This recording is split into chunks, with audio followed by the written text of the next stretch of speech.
إن الحمد لله نحمده ونستعينه ونستغفره ونعوذ بالله من شرور أنفسنا وسيئات أعمالنا. من يهد الله فلا مضل له ومن يضلله فلا هادي له، وأشهد أن لا إله إلا الله وحده لا شريك له، له الملك وله الحمد وهو على كل شيء قدير. وأشهد أن محمدا عبده ورسوله وحبيبه وخليله، صلوات ربي وسلامه وبركاته عليه وعلى آله وأصحابه أجمعين. أما بعد، فيا عباد الله، أوصيكم ونفسي بتقوى الله فقد فاز المتقون. قال الله تبارك وتعالى في القرآن العظيم: يا أيها الذين آمنوا اتقوا الله حق تقاته ولا تموتن إلا وأنتم مسلمون.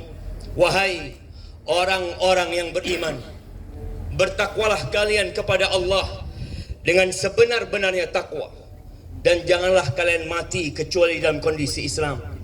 Ma'asyiral muslimin, jamaah haji Indonesia 1444 Hijriah, kira-kira 1434 tahun yang lalu, di tempat yang mulia ini, di padang Arafah ini, Rasulullah sallallahu alaihi wasallam wukuf.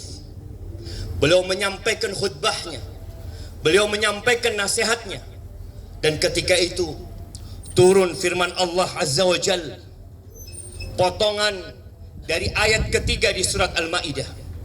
Allah berfirman, "Al-yawma akmaltu lakum dinakum wa atmamtu alaikum ni'mati wa raditu lakumul Islam dina." Pada hari ini aku sempurnakan bagi kalian agama kalian.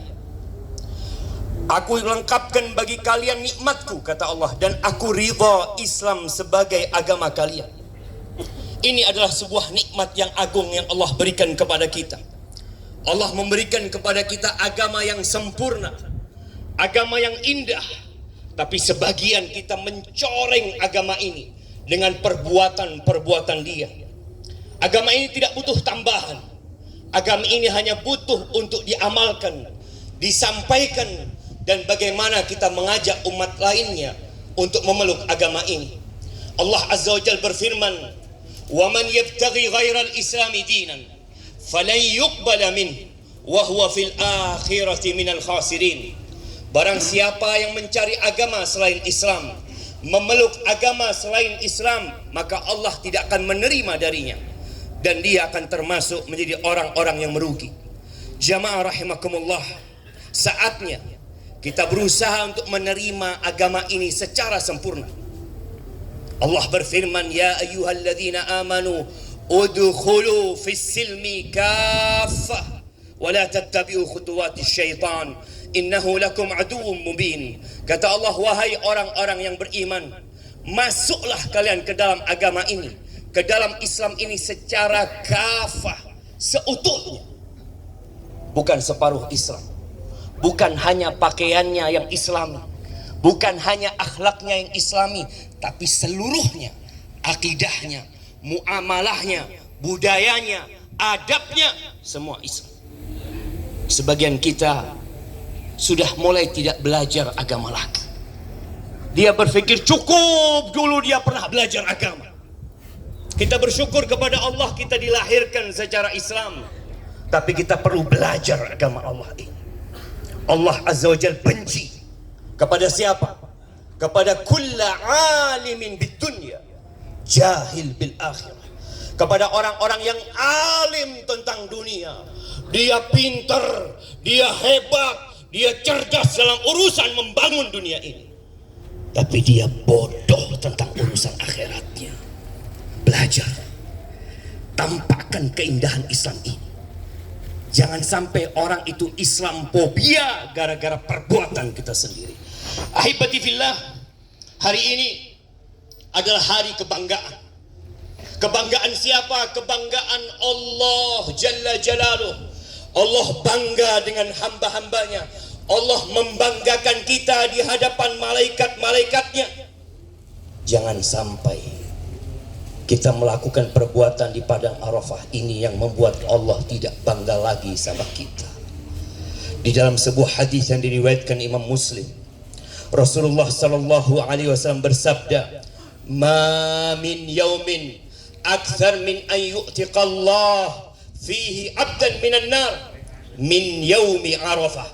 Tidak ada hari yang di hari itu Allah lebih banyak menvonis bebas hambanya dari api neraka.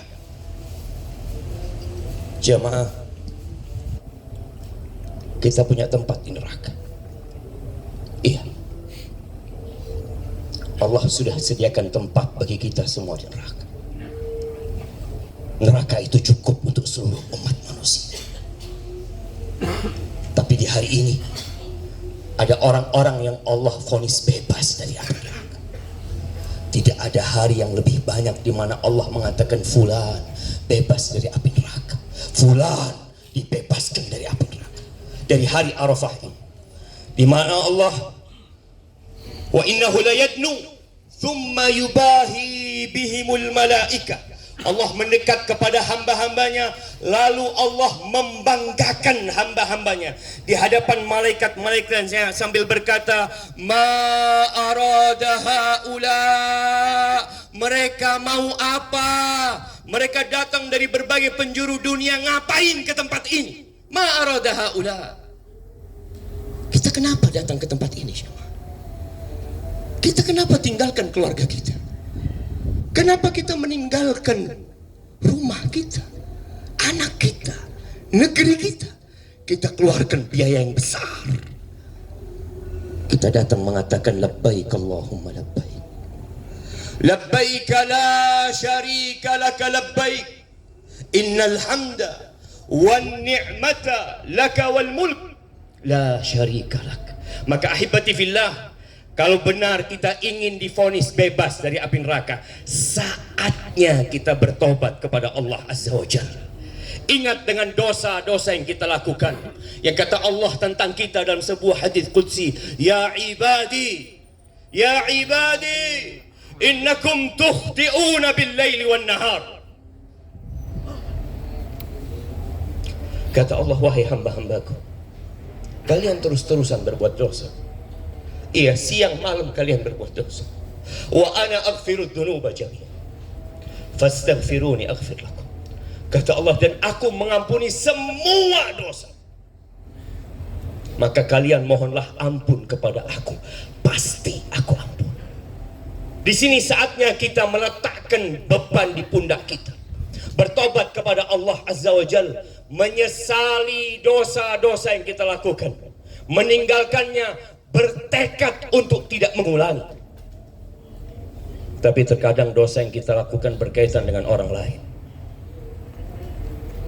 Terkadang kita menzalimin orang lain, memakan hak orang lain, betul, menghina orang lain, betul, membuli orang lain, atau bahkan mengucurkan darah orang lain. Ketika Rasul sallallahu alaihi wasallam wukuf di Arafah, beliau di dalam ceramahnya mengatakan, ala inna dima'akum wa amwalakum wa a'radakum haramun alaikum ka hurmati yaumikum hadha fi baladikum hadha. Kata Nabi sallallahu alaihi wasallam, ketahuilah sesungguhnya darah kalian, harta kalian, kehormatan kalian itu haram di antara kalian.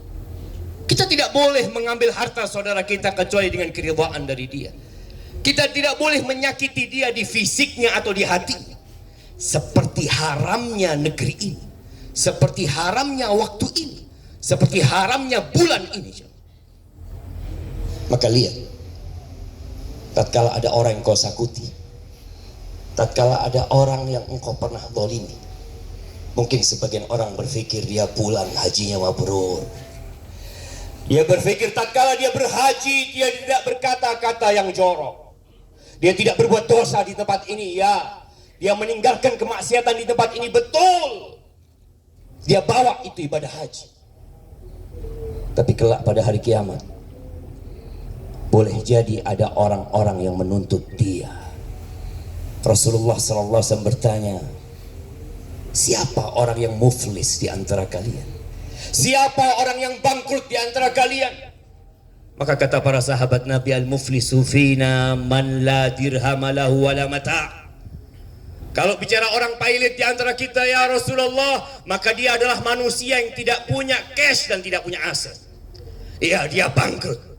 Tapi kata Nabi alaihi salatu wassalam, walakinnal muflisa min ummati man ya'ti yaumal qiyamah bi salatin wa zakatin wa siyamin. Tapi orang yang bangkrut di antara umatku adalah orang yang datang pada hari kiamat. Dia membawa pahala solat, benar solatnya, sesuai dengan sunnah Nabi alaihi salatu wassalam, ikhlas melaksanakannya. Dia datang dengan pahala zakatnya, sodakohnya, puasanya. Dia datang dengan amal-amal solehnya. Tapi yang jadi masalah, ya'ti waqad syatama hadza. Dia datang pada hari kiamat dalam kondisi dulu pernah memaki fulan, mengecek fulan, menghina fulan, wa qadhafa hadza, menuduh orang lain berzina, wa akhadha mala hada, dia ambil hartanya fulan walaupun 1 rupiah aja. Sebagian orang berpikir nggak banyak yang anak ambil, Ustaz. Kita berada di masa yang kata Nabi SAW, la yubalil mar'u min aina iktasaba. Orang nggak peduli lagi dapat dari mana itu harta. Maka kelak pada hari kiamat orang-orang yang dizolimi, yang mungkin dibunuh pula oleh dia, akan datang menuntut dia. Apa yang terjadi? Dia tidak punya harta. Dia tidak membawa uang. Semua yang dia miliki dia tinggalkan di dunia. Yang dia bawa adalah amal solehnya. Hajinya dia bawa, puasanya dia bawa. Maka akhirnya pahala puasa, pahala ibadah dia diberikan kepada orang-orang yang dia zalimi. Tatkala habis pahala dia, ternyata masih ada orang yang menuntut. Apa yang hendak diberikan? Maka dosa orang ini diambil dan diberikan kepada kita. Lalu kita dilemparkan ke dalam api neraka. Maka jangan sampai ibadah kita sia-sia gara-gara ternyata kita banyak melakukan kezaliman kepada orang lain. Al-zulmu zulumatun yaumal qiyamah. Kezaliman itu kegelapan pada hari kiamat. Jamaah rahimakumullah, hari ini adalah hari berdoa. Lihat, hari berdoa di mana Rasulullah sallallahu alaihi wasallam bersabda, khairud du'a du'ai Arafah, khairud du'ai du'a'u yaumi Arafah. Sebaik-baiknya doa itu doa pada hari Arafah. Kita kesini datang bukan untuk makan es krim. Kita kesini datang bukan untuk tidur-tiduran. Kita kesini datang bukan untuk ngobrol. Kita meninggalkan keluarga kita, mengeluarkan biaya yang besar, bukan untuk santai di tempat ini. Tapi di sini kita untuk berdoa kepada Allah Azza wa Jalla. Apa sebaik-baiknya doa? Engkau minta Rabbana atina fid dunya hasanah wa fil akhirati hasanah wa qina adzabannar. Minta akhiratmu, jangan hanya meminta dunia. Ada orang yang hadir di tempat ini yang ada di benak dia, yang ada di hati dia hanya dunia. Dia berdoa, dia mengangkat tangannya, dia minta kesehatan. Ya, boleh minta kesehatan. Dia minta kelancaran rizki, boleh meminta kelancaran rizki. Dia minta anaknya supaya sukses, supaya usahanya supaya bagus. Tapi itu dunia. Berapa lama engkau hendak hidup di dunia ini? Qul mata'ud dunya qalil. Sedikit dunia ini, jamaah. Minta yang besar kepada Allah Azza wa Jalla. Jangan minta kenikmatan dunia yang hanya sedikit saja. Suatu hari Rasulullah sallallahu alaihi wasallam berkunjung ke rumah orang Badui. Di rumah orang Badui itu beliau dimuliakan. dijamu. Dengan begitu nyamannya beliau di tempat itu. Akhirnya Rasulullah Sallallahu Alaihi Wasallam yang mengajarkan kepada kita untuk membalas kebaikan orang lain, beliau mengatakan kepada orang Badui ini, "Idza ji'tal Madinah fa'tina." Kalau engkau datang ke kota Madinah, kunjungin kami, kata Nabi SAW. Lalu datang nih orang Badui ke kota Madinah, dan dia datang ke rumah Rasul Sallallahu Alaihi Wasallam. Maka di situ Nabi Alaihi Wasallam mengatakan kepada orang Badui ini, "Salni, engkau mau minta apa? Tafadhal. Engkau kepingin apa? Minta sama aku." Apa kata Badui ini? Dia mengatakan, "Naqah arkabuha wa a'nuzun yahlubuha." Dia dikasih kesempatan untuk meminta kepada Nabi SAW, tapi dia meminta seekor onta betina yang dapat ditunggangi. Mahal. Iya. Dari 100 ekor onta itu jamaah, belum tentu ada satu yang layak ditunggangi. Dan orang Badui ini minta naqah arkabuha. Dia minta onta yang layak ditunggangi. Dan dia minta beberapa ekor kambing yang diperah susunya untuk keluargaku. Sebagian mungkin berpikir itu terlalu besar permintaan.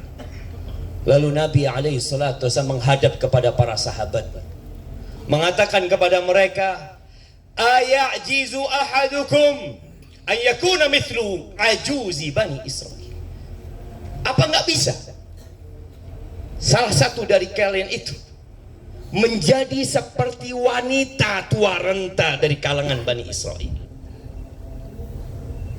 Para sahabat tidak tahu cerita wanita renta ini. Maka mereka mengatakan, "Wa ma ajuzu Bani Israel ya Rasulullah." Bagaimana kisahnya wanita tua dari Bani Israel ini? Maka Nabi bercerita kepada mereka bahwa tatkala Allah memerintahkan kepada Nabi Musa untuk meninggalkan Mesir bersama Bani Israel, itu waktu di malam hari. Tahu-tahu mereka tersesat. Mereka nggak tahu jalan. Mereka mau kemana, mereka tidak tahu. Maka Nabi Musa bingung. Beliau mengatakan kepada Bani Israel, "Anna hadha, kok bisa seperti ini? Ada apa ini?" Maka sesepuh Bani Israel mengatakan, "Inna Yusuf alaihissalam." Nabi Yusuf alaihissalam sebelum meninggal dunia, beliau berpesan, "Apabila kalian meninggalkan Mesir, bawa jasadku bersama kalian." Kata Nabi Musa, "Waman yadri qabra Yusuf?" Siapa yang tahu kuburannya Nabi Yusuf? Mereka mengatakan ada yang tahu dengan kuburannya Nabi Yusuf. Satu orang yang masih hidup, Ajuz. Dia wanita tua renta yang berumur panjang. Lalu dipanggil perempuan ini, karena dia termasuk dalam rombongan yang hendak meninggalkan Mesir. Maka Nabi Musa mengatakan kepada wanita tua ini, sebagai seorang nabi yang mendapatkan wahyu dari Sang Pencipta langit dan bumi, beliau mengatakan kepada wanita tua ini, "Dullini ala qabri Yusuf." Tunjukkan kepada aku di mana kuburan Nabi Yusuf. Wanita tua ini tidak serta-merta memberitahu. Dia mengatakan, "Hatta tu'tiyani hukmi." Engkau penuhi syaratku, aku kasih tahu. Wa ma hukmuki? Apa persyaratan yang engkau tentukan? Apa kata wanita tua ini? "Aku ma'aka fil jannah." Iya, dia tidak ingin kulitnya kembali muda. Dia tidak ingin memiliki kekayaan di dunia ini. Dia minta satu sama Nabi Musa, "Aku bersamamu di surga." Ini jamaah, kita datang jauh-jauh dari Indonesia, minta sama Allah Azza wa Jalla. Kata Nabi alaihi salatu wassalam, "Idza sa'altumullah al-jannah fasaluhu al-firdaus al-a'la."